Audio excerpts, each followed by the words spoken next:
માત્ર 34 વર્ષના યુવાન જોહરાન મમદાનીએ અમેરિકાના ન્યૂયોર્ક સિટીના મેયર તરીકે શપથ લીધા. ન્યૂયોર્ક શહેર દુનિયાનું સૌથી ધનિક શહેર છે, જેનું જીડીપી $200 લાખ કરોડનું છે. જોહરાન ન્યૂયોર્કના પહેલા ગુજરાતી મુસ્લિમ મેયર બન્યા છે, જે મોટી સિદ્ધિ છે. જોહરાનની સફળતા આશ્ચર્ય પમાડે તેવી છે, કારણ તેમણે ઘણી મુશ્કેલી વચ્ચે ઓછા સમયમાં આ પદ મેળવ્યું. તેઓ રાષ્ટ્રપતિ ટ્રમ્પના ઘોર વિરોધી ગણાય છે, છતાં જીતી ગયા, જેનાથી આખું વિશ્વ ચોંકી ગયું.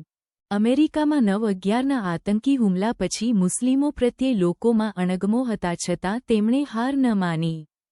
તેમની રાજકીય વિચારધારા પ્રગતિશીલ અને સમાજવાદી છે.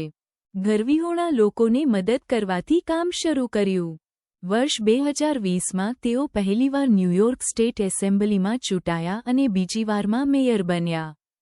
જોહરાનનો જન્મ આફ્રિકાના યુગાન્ડામાં થયો હતો અને વર્ષ 2018માં જ યુએસના નાગરિક બન્યા હતા.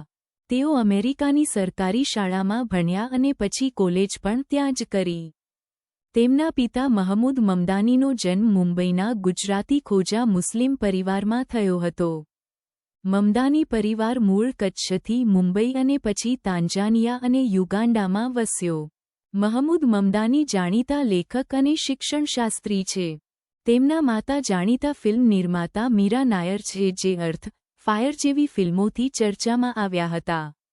મીરા નાયર મૂળે પંજાબી પરિવારમાંથી આવે છે. આમ જોહરાનના માતા અને પિતા બંનેના મૂળ ભારતમાં છે. જોહરાનના લગ્ન રમા દુવાજી નામના સિરિયન અમેરિકન વિઝ્યુઅલ આર્ટિસ્ટ સાથે થયા છે. આ કહાણી ભારતીય પરિવારોના સ્થળાંતર અને તેમની સફળતાની એક મોટી ગાથા છે.